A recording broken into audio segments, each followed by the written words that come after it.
The boy's What chest happened? barely Is moved, he breathing? just a shallow called for an rise like he ambulance. was fighting for one more breath in the cold Tennessee dusk. His small hands twitched once, then went still. And the only person kneeling beside him wasn't a medic or a parent or anyone the town expected. It was a trembling little girl, palms locked together, whispering, "Come on, breathe. Please breathe," while a wall of Hell's Angels roared up the gravel road behind her. Before we start this story, tell me, where in the world are you watching from? We love seeing how far these stories travel. And if you enjoy our stories, please consider subscribing to our channel. And don't forget to hit the hype button. The gravel lot behind Tucker's feed barn was usually empty by sunset, but that evening it carried a strange quiet. The kind of quiet that makes dogs lift their heads and stare toward nothing. A single pickup sat crooked near the loading ramp, engine running, headlights pointed at a rusted fence. And in front of that fence, a boy lay face down in the dirt. Ella Marsh, 9 years old, tiny, ponytail slipping loose, had only come there looking for her runaway dog. Instead, she found the boy collapsed, lips pale, chest barely moving. She froze at first, the way kids do when the world suddenly becomes too real. But something old and practiced surfaced inside her, the CPR lesson she'd learned at a school safety day months earlier. The instructor had told the class they'd probably never use it. Ella wasn't so lucky. She rolled the boy gently onto his back, hands shaking so badly she had to press them against her jeans before placing them over his sternum. She whispered the rhythm under her breath. "Push, push, breathe." Her voice trembled, but her pressure didn't. She didn't notice her dog barking wildly. She didn't notice the vibration in the ground. She didn't notice the motorcycles yet. The engines hit, first a low rolling thunder rising from the tree line. Ella didn't look up, not even when her hair lifted from the pressure of the sound. Her focus tunneled into the boy's still chest. 30 compressions. 2 breaths. She counted under her breath, the way the instructor taught her, choking on fear when his ribs shifted beneath her palms. A headlight beam swept over them. Then another, flooding the gravel lot in harsh white light. The Hell's Angels were returning from a charity ride they'd held that afternoon, raising money for a local fireman's family. The group slowed the moment. They spotted the pickup and 2 small bodies in the dirt. Out at the front of the line was Wade Collister, a thick-shouldered rider with wind-burned eyes and a scar running from his jaw to his collar. Wade didn't scare easy. Most said he didn't scare at all. But he felt something close to fear when he saw Ella pressing down on his son's chest. He was off his bike before it fully stopped, boots clawing for traction. "Ethan!" he shouted, voice cracking in a way no one in the club had ever heard. The others fanned out behind him, tense, confused. Alert. Ella didn't stop. Compressions's. Wade dropped to his knees so fast the gravel tore through his jeans. "Move, please move," he begged, reaching instinctively for his son. But Ella shook her head with a force that startled him. "Don't touch him." She gasped. "Not yet.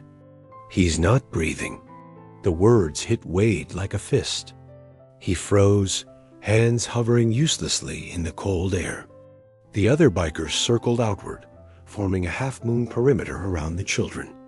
They were big men, quiet, disciplined, protective by instinct, yet none dared interrupt the tiny girl fighting to keep breath inside a stranger's lungs.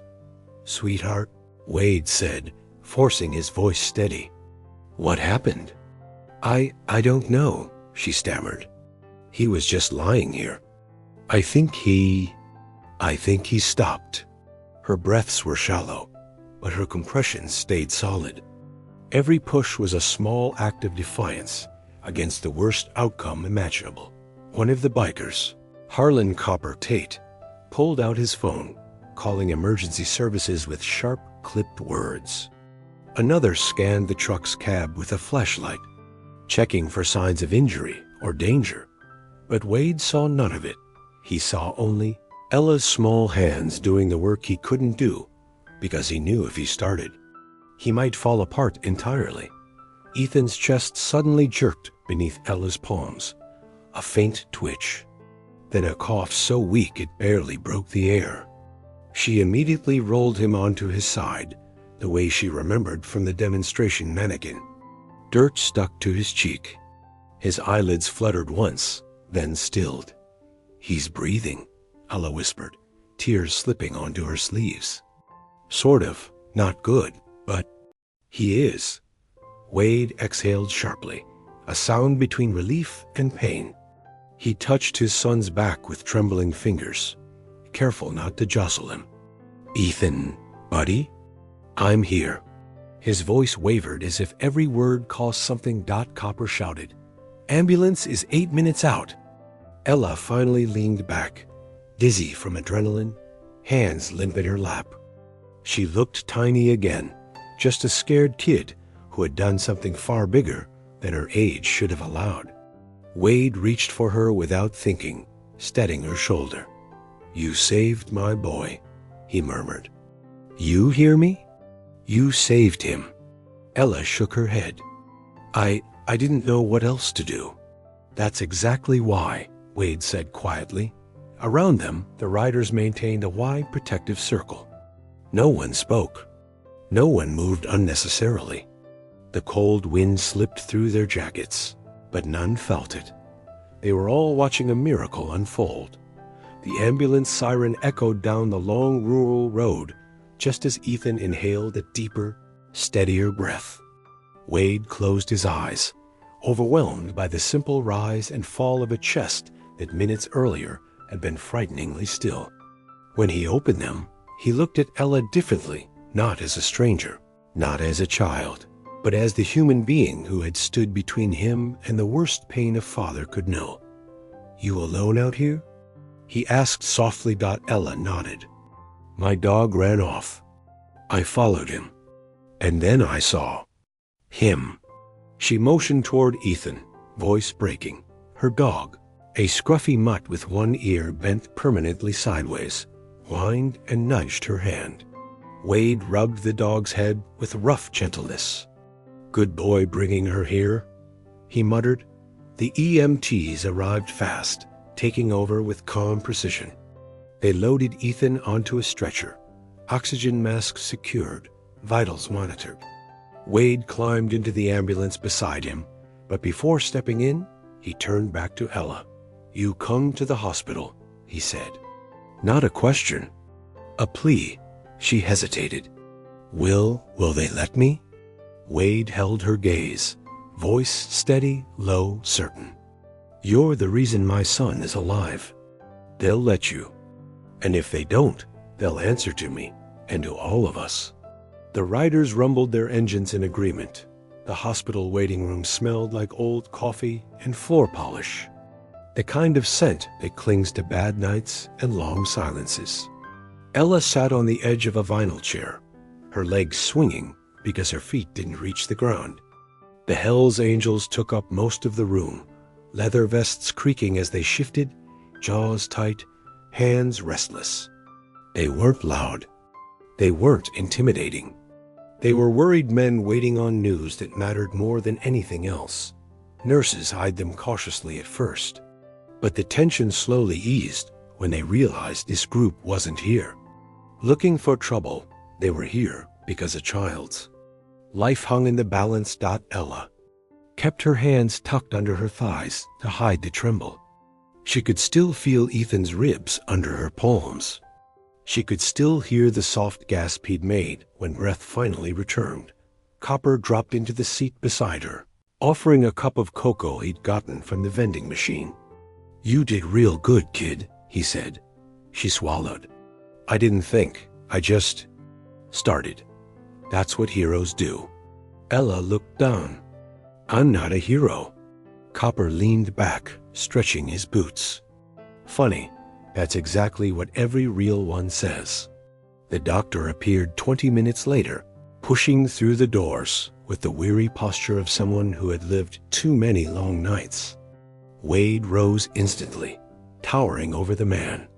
The other riders stood too, a wave of leather and steel-gray stairs. Ella held her breath. "He's stable," the doctor said. "Your son's heartbeat is strong. He's breathing on his own." Relief rippled through the room like a warm wind. Wade's knees nearly buckled, and Copper steadied him with a hand. "But," the doctor continued carefully, "we need to talk about what happened. We found traces of severe allergic reaction markers. Something triggered an anaphylactic response fast, aggressive. That's why he collapsed." Wade frowned. "He's never had allergies. None. Ever." "New ones can appear," the doctor said, "especially with certain insect stings." Ella perked up. "There was a wasp nest near the fence," she said softly. "I saw it when I ran over. It was broken open, like something hit it." The doctor nodded. "That lines up. If he was stung and panicked, his airway could have closed." CPR kept oxygen moving long enough for his system to recover. Wade rubbed his face, processing. Then he looked at Ella, really looked. "You didn't just help him," Wade whispered. "You gave him back to me." Ethan slept in a quiet pediatric room, hooked to a few monitors that beeped softly like mechanical lullabies. Ella stepped inside only after Wade asked her twice. She hovered near the doorway at first, unsure if she belonged in a place so still and clean, so different from the dusty gravel lot where everything started. Ethan looked smaller in the hospital bed than he had on the ground, softer. His freckles stood out under the warm glow of the bedside lamp. She approached slowly, drawn in by something she didn't fully understand, maybe responsibility, maybe fear, maybe the strange connection forged in those desperate minutes. Wade pulled a chair beside the bed and motioned for Ella to sit. "He'll want to see you when he wakes." "I don't want to scare him," she whispered. "You won't. Kids know who helps them."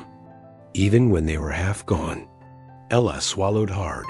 The riders stood quietly in the doorway, hats off, heads lowered. Men who looked carved from stone, now softened by gratitude. They didn't quite know how to express. Wade sat on the opposite side of the bed, hands clasped, elbows on his knees. "He lost his mom 5 years ago," he said quietly.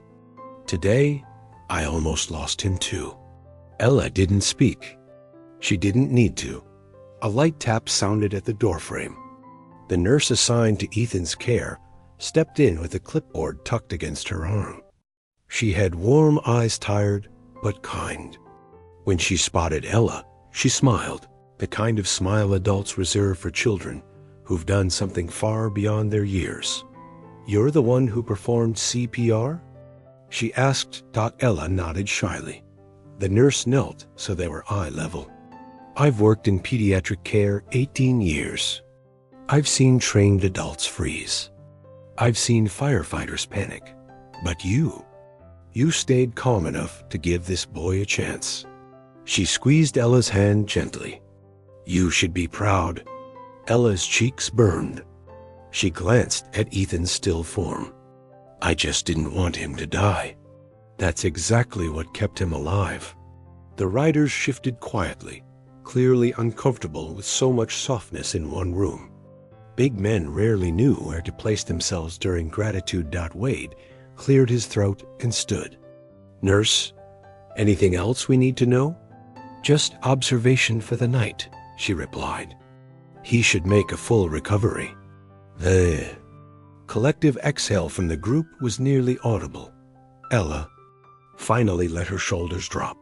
The fear that had been wrapped around her chest loosened at last.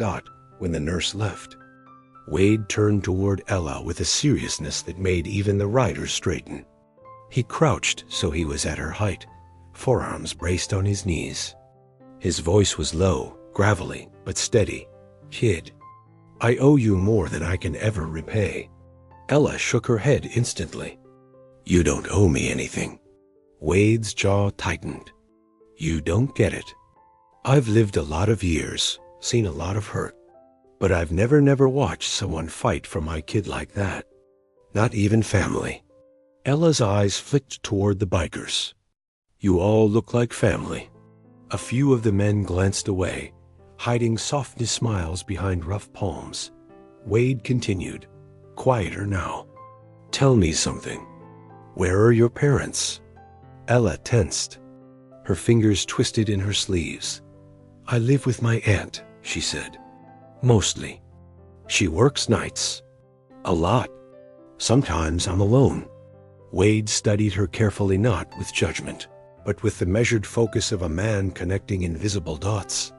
You walked a long way tonight, he said. That's not nothing. Ella didn't respond. Wade straightened, breath slow and controlled, the way someone breathes when choosing words that matter. You're not leaving here alone, you hear me? We'll get you home safe. That's not a request. Copper stepped forward. And we'll talk to your aunt, respectfully. Just make sure you're good. Ella blinked, uncertain. For the first time, she felt protected. They left the hospital past midnight, the sky a deep Tennessee blue, with only a thin moon cutting through it. The riders formed a loose formation around Ella as they walked toward the parking lot, protective, but not overwhelming. Their boots echoed on the pavement, steady and grounding. Wade paused beside his bike, gently placing his helmet on the seat before looking down at the girl standing beside him. Which way's home? He asked. Ella pointed toward the county road. About a mile past the old sawmill? A mile? Copper muttered. Pitch black out there. Another rider, Grizz, shook his head. No kid should be walking that road alone at night. Wade glanced at the group, then at Ella. You ride with me, he said. Ella froze. On the motorcycle? You'll be safe. I swear it. His tone wasn't loud, but it carried a weight that was impossible to doubt. He lifted her gently, settling her on the seat in front of him. She held onto the handlebars with small white-knuckled hands. The other riders mounted up, engines rumbling to life one by one. The entire lot vibrated under the collective growl. Ella swallowed, fear mixing with something new trust. Ready? Wade asked. She nodded, and they rode. The convoy rolled through the quiet, country roads like a protective river of headlights and chrome. Cold wind hit Ella's cheeks, but Wade's arm around her steadied every shiver. Each engine thrum was deep and rhythmic, like a heartbeat she didn't have to be afraid of. The road curved along rows of darkened farmland. Ella lifted her eyes to the stars, feeling the strange comfort of being surrounded by people who barely knew her but refused to leave her alone. Every few seconds, Wade leaned forward to check if she was okay. You holding on all right? Yes, she whispered, gripping tighter. When they turned down her gravel driveway, the house appeared a small one-story place with a sagging porch light. Only one upstairs window glowed faintly. Wade killed the engine first, the others following suit. Ella slid off the bike hesitantly. Her dog trotted ahead, tail wagging despite the late hour. Wade walked beside her until they reached the porch steps. You want me to knock? He asked. Or you want to go first? Ella thought about it. Maybe both. Wade nodded. Both it is. He tapped the door, lightly respectful, not forceful. Inside, footsteps approached. The door opened to reveal a woman in scrubs, hair pulled into a tight bun, dark circles under her eyes. She froze when she saw Ella standing with a half circle of Hell's Angels behind her. Her expression flickered fear first, then confusion, then something sharper. Ella? What on earth? She's okay, ma'am, Wade said calmly. And we mean no trouble.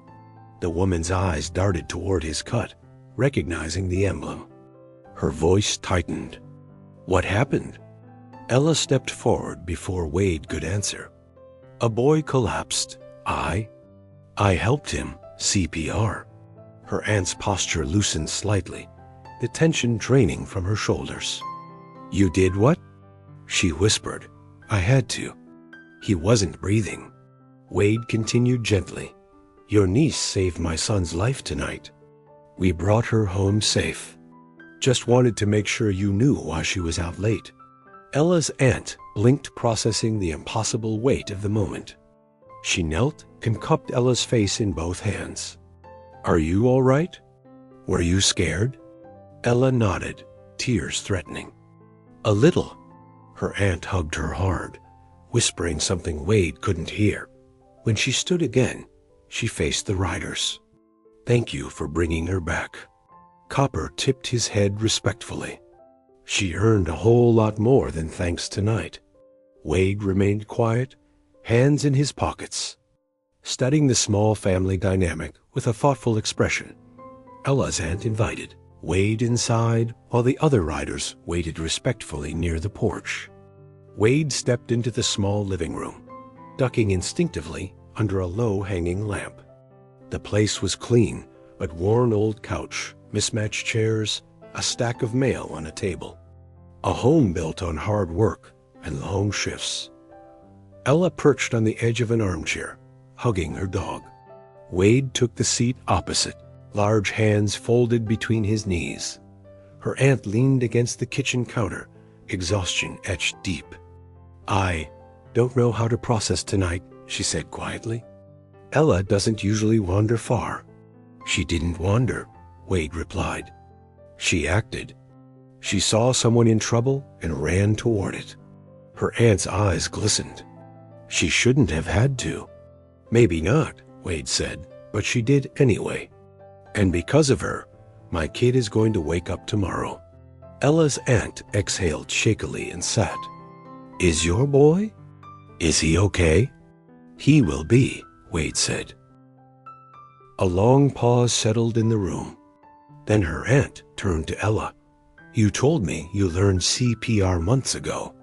I didn't know you remembered any of it." Ella shrugged. "I didn't remember until I had to." Wade watched them with a quiet respect. He was seeing something familiar: strength, growing in places people rarely notice. A soft knock sounded against the open doorway. Copper peeked in. "Wade, sorry to interrupt, brother. The guys want to know how long we're staying. Just keeping things respectful." Wade nodded and stood. 2 minutes. Copper disappeared again. Ella's aunt rose, wringing her hands. "I know you all have lives. Rides, responsibilities. I appreciate what you did tonight. Truly." Wade shook his head. "Ma'am, you don't owe us any gratitude. If anything, we owe your girl." Ella frowned. "You don't owe me anything." Wade crouched so he was eye level. "You think it's small, what you did? You think anyone else would have noticed a boy lying in the dark? They wouldn't. Most adults would have kept driving." Ella looked down at her shoes, scuffing the carpet. "I was scared." "That's the part that matters," Wade said softly.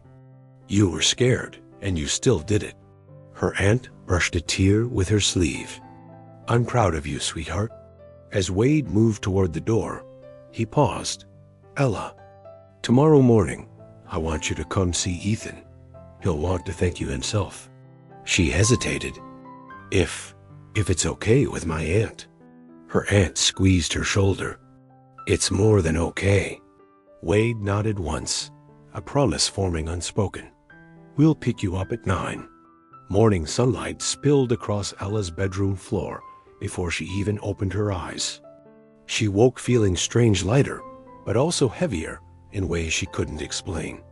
Her aunt had already left for her early shift, but she'd placed a note on the kitchen table. "I'm proud of you. Breakfast is in the fridge. I'll see you tonight.